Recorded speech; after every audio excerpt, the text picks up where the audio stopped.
नमस्ते दोस्तों, मैं आपका भाई संदीप कैंडी आपका स्मार्ट स्टडी चैनल में हार्दिक स्वागत करता हूं। तो देखो, आज अपन बात करेंगे रीट के ऊपर। रीट में साइकोलॉजी में एक ऐसा टॉपिक है मनोविश्लेषणवाद का सिद्धांत, जो कि सिगमंड फ्राइड द्वारा प्रस्तुत है। इसके बारे में ऐसा कोई भी रीट का एग्जाम नहीं है जहां से सिगमंड फ्राइड से प्रश्न पुटअप नहीं हुआ है। तो इसके बारे में अपन गहनता से अध्ययन करेंगे और मैं नहीं चाहता कि आपका यहाँ से आने वाला क्वेश्चन एग्जाम में गलत हो। तो आप अगर ध्यान से और निश्चितता के साथ इस क्लास को पढ़ते हो तो मैं गारंटी लेता हूं कि आपका आने वाला क्वेश्चन 100% सही होगा। तो मेरे साथ जुड़िए और देखिए कि किस प्रकार से सिगमंड फ्राइड ने अपना यह सिद्धांत दिया था। इस सिद्धांत के बारे में अपन पढ़ते हैं। तो देखो, सिगमंड फ्राइड ने कौन सा सिद्धांत दिया था? मनोविश्लेषणवाद का सिद्धांत, मनोविश्लेषणवाद का। तो इसमें नाम से ही पता चल रहा है किसके बारे में बात की उसने, मन के बारे में। सिगमंड फ्राइड ने मन के बारे में बात की। मन की कितनी अवस्थाएं बताई थी सिगमंड फ्राइड ने? 3 अवस्थाएं। चेतन मन, अर्धचेतन मन,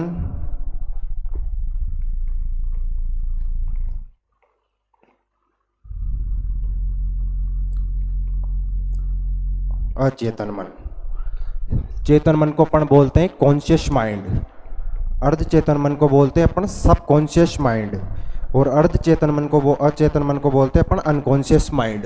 ये 3 प्रकार की मन की संरचनाएं बताई थी। तो सिगमंड फ्राइड ने कितने प्रकार की संरचनाएं बताई थी? 3 प्रकार की, चेतन, अचेतन, अर्धचेतन। तो वो अपन से पूछ ले कि चेतन मन कितना होता है? तो चेतन मन होता है 10%। कितना?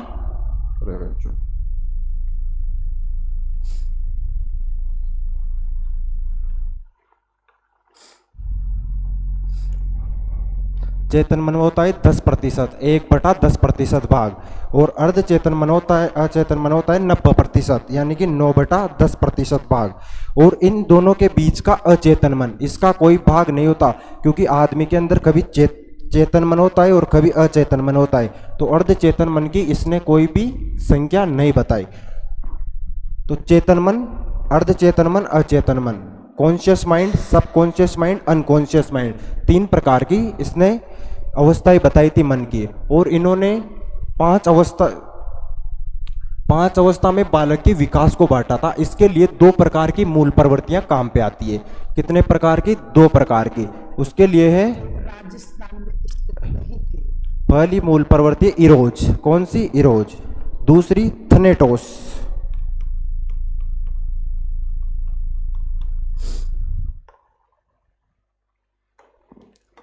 इरोज जो मूल प्रकृति है, ये बालक के जन्म से संबंधित होती है। किससे संबंधित होती है? बालक के जन्म से संबंधित। और थनेटोस मूल प्रवृत्ति मृत्यु से संबंधित होती है।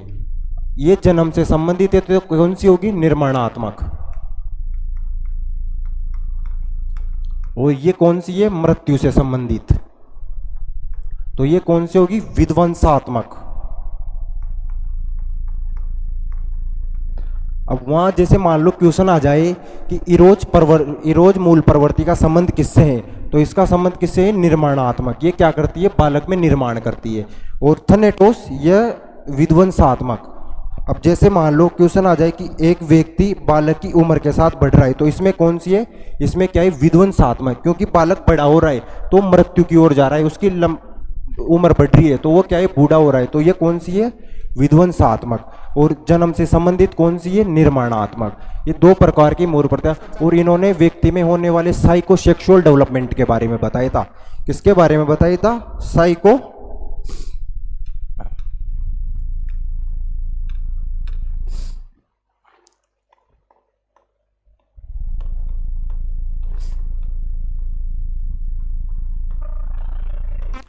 साइकोसेक्सुअल डेवलपमेंट के बारे में। तो साइकोसेक्सुअल डेवलपमेंट के बारे में बात करने वाले वैज्ञानिक की बात करें तो वो कौन थे? Sigmund Freud. सिगमंड फ्राइड जो है वो वियना ऑस्ट्रिया के रहने वाले थे। कहाँ के? वियना ऑस्ट्रिया के। और इन्होंने जो 5 अवस्थाएं, बालक में होने वाली कितनी अवस्थाएं? 5 अवस्थाएं। तो इनके बारे में अपन देखने का प्रयास करते हैं।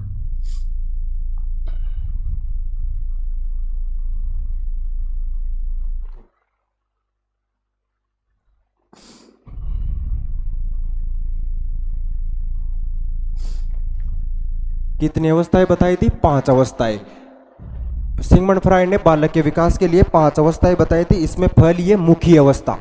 पहली अवस्था कौन थी है? मुख्य अवस्था। मुख्य अवस्था क्या होती है? 0 से 1 या 1.5 वर्ष तक। इसको अंग्रेजी में बोलते हैं एनुअल स्टेज।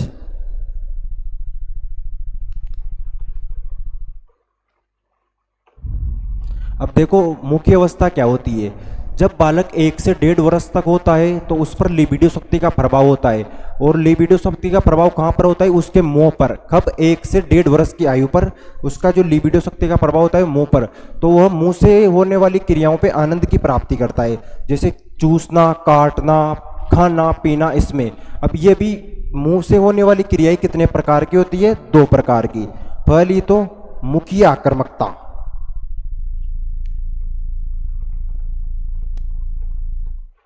दूसरी मुखीय निष्कर्षता।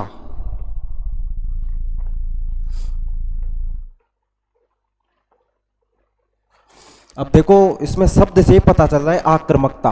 आक्रामक का मतलब वो कैसा व्यवहार करेगा? क्रूड व्यवहार, यानी कि आक्रामक। जैसे वह चूसते काटते समय जैसे बालक के मुंह में अंगुली दे दे तो अंगुली को काटने लगता है, तो ये इसका कैसा व्यवहार हो गया? क्रूड व्यवहार।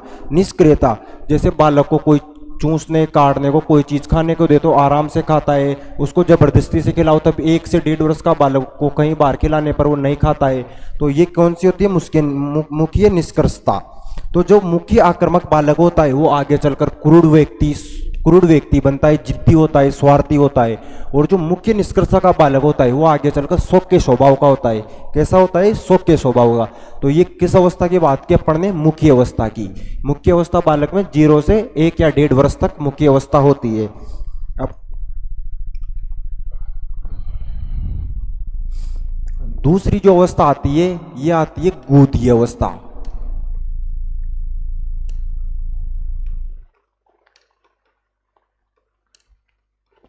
ये होती है 1 या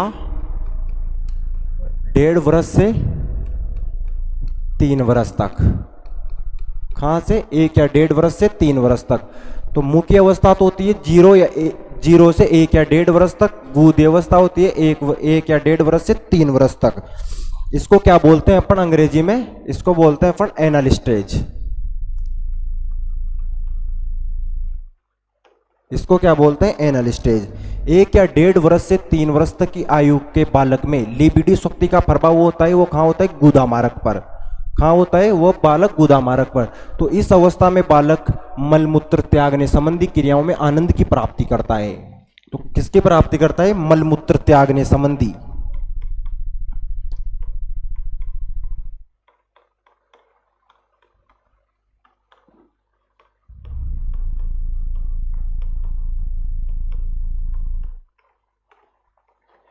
तो वहां अपन से बात कर ले कि मलमूत्र त्यागने में आनंद की प्राप्ति बालक में कौन सी उम्र में करता है।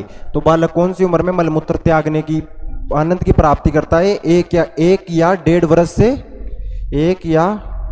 वर्ष से 3 वर्ष तक। 3 वर्ष तक वह मलमूत्र त्यागनी जैसे क्रियाओं में आनंद की प्राप्ति करता है। इसके बाद चलते हैं तीसरी स्टेज पर। तीसरी स्टेज कौन सी है? तो तीसरी स्टेज है लैंगिक अवस्था। कौन सी अवस्था? लैंगिक अवस्था।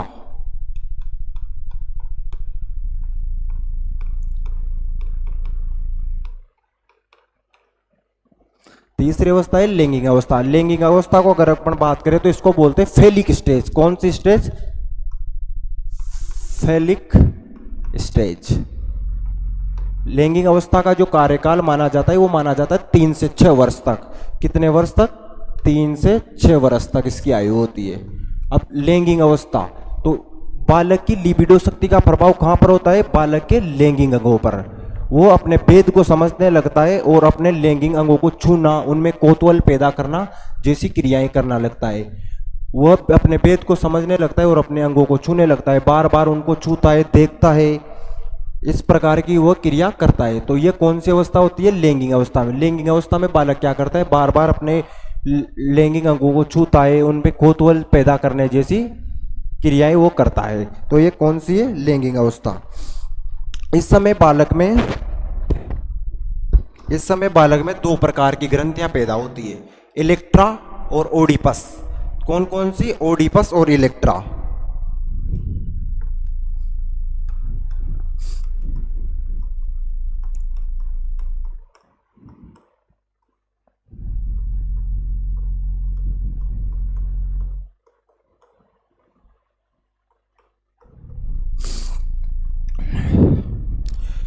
ओडिपस यह 3 से 5 वर्ष की आयु में, ये कितने वर्ष की आयु है? 3 से 6 वर्ष की आयु की बात कर रही है। कौन सी अवस्था है? लैंगिक अवस्था।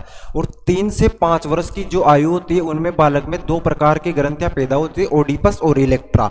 और 5 से 6 वर्ष की आयु में अहम और परमहम। तो देखो इलेक्ट्रा ग्रंथि क्या है? इलेक्ट्रा ग्रंथि को अपन बात करें तो इसको कहते हैं पितृ ग्रंथि और इसको कहते हैं मातृ ग्रंथि। तो देखो मातृ ग्रंथि से क्या तात्पर्य है कि ओडिपस ग्रंथि जो होती है किसमें पैदा होती है? बालकों में। और इलेक्ट्रा ग्रंथि किसमें पैदा होती है? बालिकाओं में। तो 3 से 5 वर्ष की आयु में बालक अपने पिता से घृणा करने लगते हैं और माता की ओर आकर्षित होते हैं, इसलिए इस ग्रंथि को कौन सी ग्रंथि कहते हैं? मातृ ग्रंथि। और इलेक्ट्रा ग्रंथि में बालिका अपनी माता से घृणा करने लगती है और पिता को आदर्श मानती, इसलिए वो पिता की ओर आकर्षित होती है, इसलिए इसको क्या कहते हैं? पितृ ग्रंथि। और जब 3 से 5 वर्ष की आयु के बाद छठी वर्ष की आयु आती है, 5 से 6 वर्ष की आयु में वह उसके अंदर अहम और परमहम यानी कि ईगो और सुपर ईगो, ईगो और सुपर ईगो पैदा हो जाता है 5 से 6 वर्ष की आयु में। तो फिर यह क्या करते हैं कि बालक तो अपने पिता को और बालिका अपनी माता को आदर्श मानने लग जाते हैं और इनमें उनके प्रति उनको आदर्श मानने लग जाते हैं, उनके लिए आदर्श भावना बढ़ जाती है। तो ये 3 से 5 ओडिपस और इलेक्ट्रा इस ग्रंथि की जो आकर्षकता होती है वो खत्म हो जाती है और अहम और परमहम की जो तात्पर्यता है वो स्टार्ट हो जाती है। तो ये किसके अंदर आता है? लैंगिक अवस्था के अंतर्गत आता है। यह होगी तीसरी अवस्था की बात। अब बात करते हैं अपन चौथी अवस्था की। चौथी अवस्था कौन है? सुषुप्त अवस्था।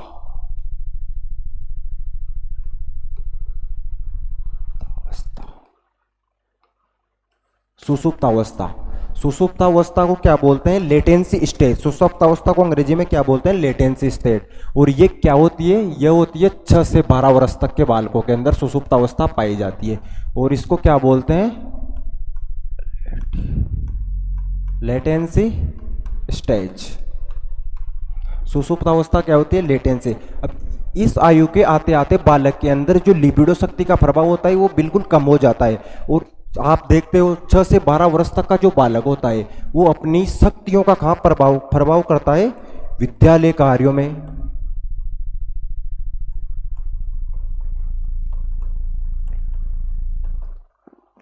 चित्रकला में,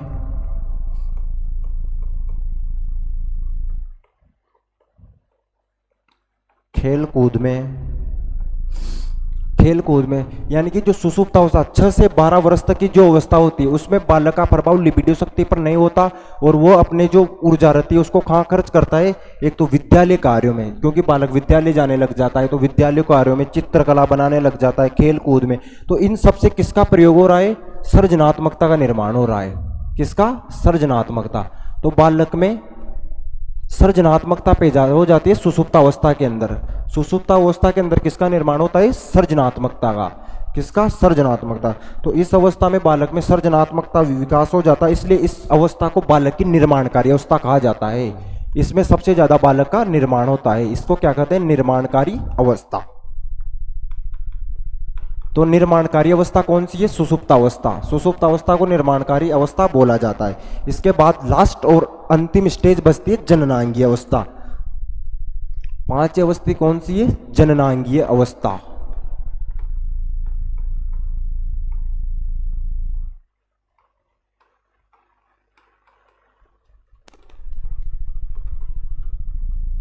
जननांगीय अवस्था को अंग्रेजी में बोला जाता है जेनेटिलिक स्टेज, जेनेटिल स्टेज।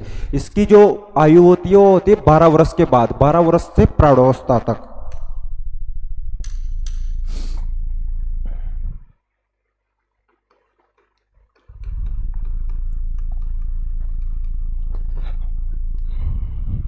जननांगीय अवस्था। जननांगीय अवस्था की जो आयु मानी जाती है वो मानी जाती है 12 वर्ष से प्रौढ़ावस्था तक, और इसको बोलते हैं अपन जेनेटिकल स्टेट।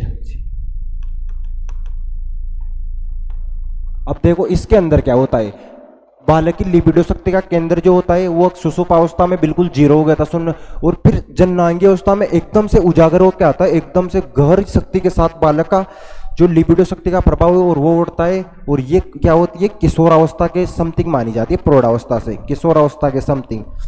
तो बालक इसमें क्या करता है, समलैंगिक व्यवहार, अपने भविष्य को लेकर चिंता करने लगता है, अपने लिए प्रेमी ढूंढने लगता है। ये कौन सी अवस्था में, जननांगीय अवस्था में। अपने जननांगों पर सबसे ज्यादा इसमें ये होता है। तो ये भविष्य निर्माण को लेकर, यह अपने लिए विषम लिंगी मित्रता के लिए, इसमें बालक विषम लिंगी मित्रता की ओर अग्रसर होता है। तो ये कौन सी अवस्था में होते हैं, जननांगीय अवस्था में।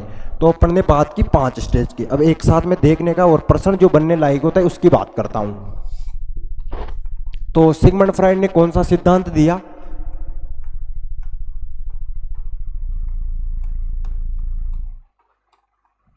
सिगमंड फ्राइड किससे संबंधित है, वो है मनोविश्लेषणवाद।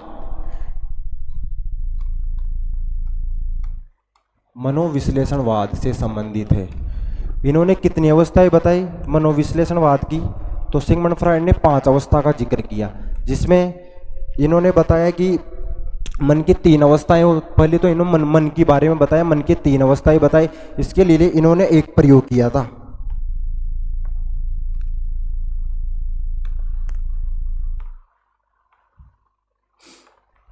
इसके लिए इन्होंने एक गिलास लिया और उसमें पानी भर दिया,